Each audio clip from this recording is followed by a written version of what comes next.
Alors on est au sud de Liverpool, on est arrivé hier de Nice. On a récupéré l'équipe, on a récupéré le matériel et il reste plus que la moto. Et je crois qu'elle vient d'arriver. Du coup S1000RR Pack M, elle est toute propre, toute belle, ça va être cool.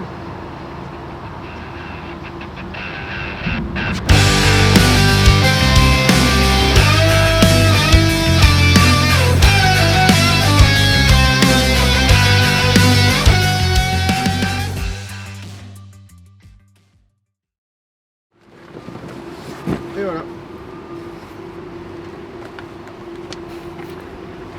Adrien, est-ce que tu peux nous expliquer ce style? C'est le style, faut pas prendre des trucs trop lourds dans l'avion. Donc en fait j'ai mon cuir dans le sac, mais j'avais plus de poids pour mettre des affaires de moto normales. Donc j'ai pris ce que j'avais de plus léger. Une veste de trail, un pantalon de trail, mon casque de piste, les bottes de piste et les grandes pistes. Je vais avoir un bon style. C'est style anglais après, hein. Ils s'habillent tous comme ça ici.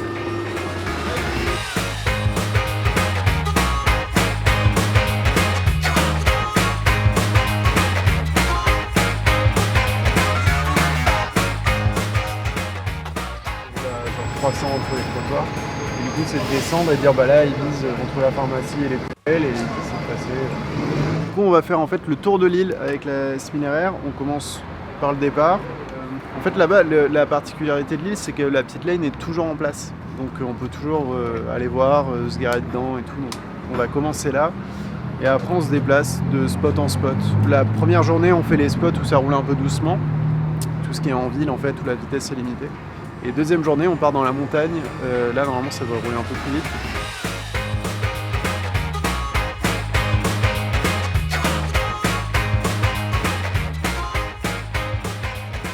Sujet à l'étranger, donc c'est encore... Ça rajoute de la complexité à l'organisation parce qu'il faut faire voyager tout le matériel de captation par avion. Donc tout peser, tout mettre dans des sacs, mettre les batteries à part dans des sacs isolés. C'est assez sport en fait, mais je pense que le résultat en vaudra le coup. En tout cas, moi j'ai jamais vu d'essai de moto en vidéo sur l'île de Man. Voilà. Des photos, oui, des magazines papier qui l'ont fait, c'est arrivé. Des courses filmées sur l'île de Man, il y en a plein YouTube. Par contre, un vrai essai de sportive, à ma connaissance, on est les premiers, donc ouais, c'est vrai.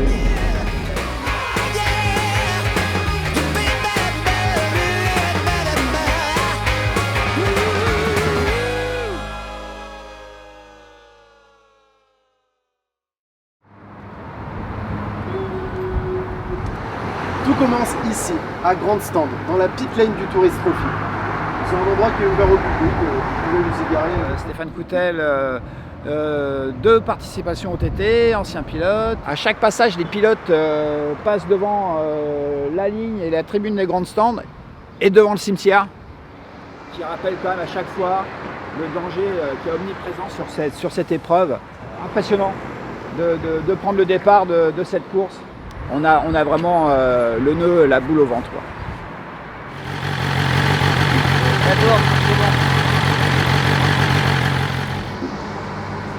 Bonjour, au revoir. On va tous mourir sur l'île de Man. Adrien, on va se la refaire. Il faudrait rouler un peu moins vite parce que ça bouge beaucoup quand même. Mais sinon, c'est bon, tu as dit les infos qu'il fallait.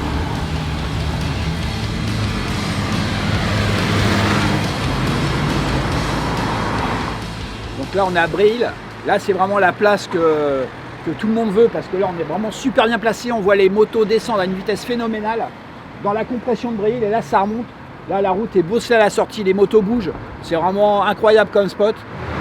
Là comme ça paraît pas c'est impressionnant mais avec la vitesse, ouais. Tu sais, ça fait comme un spa dans le Ready où tu arrives, t'as vraiment cette sensation de descente hyper pentue et après que ça remonte de folie quoi, avec la vitesse c'est... Ouais, ça fout la trouille pour la descente. Ouais, ça fout la trouille.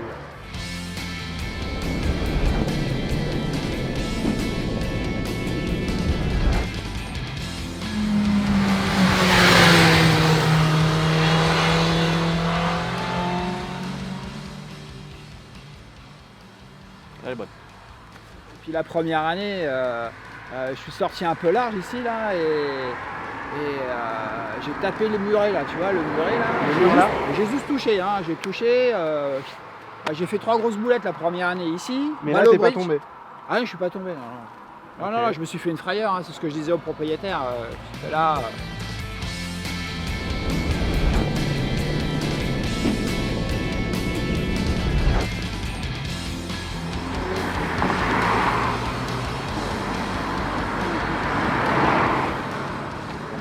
Ici, le jour de la course, les motos passent à 280 km/h entre ce trottoir et ce trottoir. Et on arrive dans Kirkmichael et en fait là, à aucun moment on voit la route. En fait, on est dans la descente et on rentre à fond dans un village où on n'a aucune visibilité. Ça descend et ça serpente dans Kirkmichael et à aucun moment on voit la route, on voit que des murs.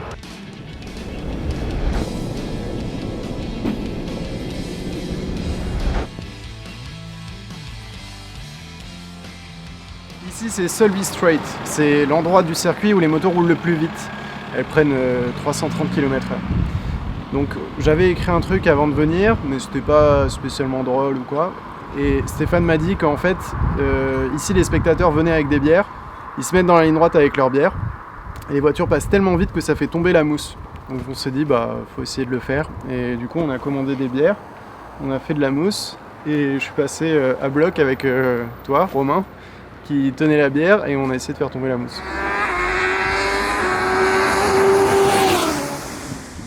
On est content parce que ça a marché. Et j'ai pas tué Romain. Donc ça, c'est la deuxième bonne nouvelle.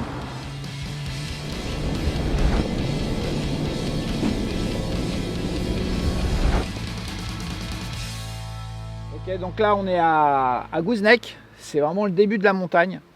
Donc là on sort de Ramsay, on a une belle enfilade et là tout de suite le droit pour enchaîner toutes les courbes rapides de la montagne.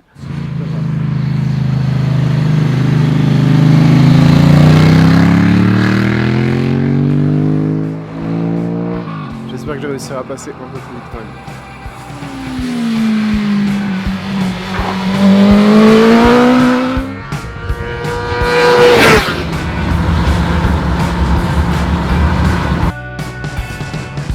Là on est à Bagallow Bridge et il y a une statue qui est dressée en hommage à Joey Dunlop.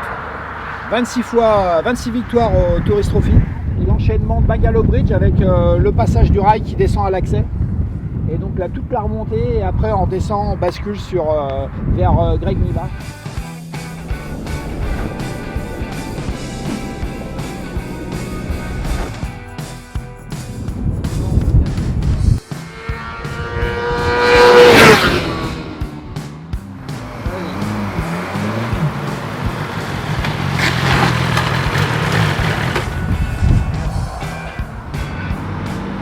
Plateau final, Greg Niva, deuxième. Quant à moi, je vais boire ma petite bière et je vais continuer à respecter les personnes qui font cette course. Tu fais trop bien Pompon. Je sais pas, je vais continuer à boire la petite bière, c'est pour ça Pompon. Donc là, quand on reçoit ça, c'est que c'est bon, on peut rentrer chez nous. Donc ouais, terminé, ça a été un peu sport sur la fin, parce que j'arrivais pas à rentrer mon plateau, c'est-à-dire que j'arrivais pas à dire mon texte. Je prends énormément de sensations avec et de plaisir. Donc je vais la refaire. C'était Smilere. La partie 6 sur Jeep. Donc franchement. Ouais, J'ai dû le refaire à peu près 15 fois. Donc on était en retard et on a failli louper le ferry pour le retour. Mais là c'est bon, on y est. En fait j'ai coché des cases de choses à faire quand t'es motard machin, mais c'est des cases auxquelles j'avais jamais pensé. Genre sauter à Bagallow Bridge, bah ouais j'avais vu ça en vidéo, en photo, c'était ouf, mais jamais je m'étais dit qu'un jour je pourrais le faire. Prendre genre plus de 200 sur l'île de Man sur route ouverte, je pensais pas non plus que c'était possible. En plus genre à des endroits ça saute et tout, donc puis juste faire un tour complet de l'île quoi, un tour complet du circuit et tout, incroyable, incroyable. Je conseille mais à tous les motards de vivre au moins ça une fois dans leur vie quoi.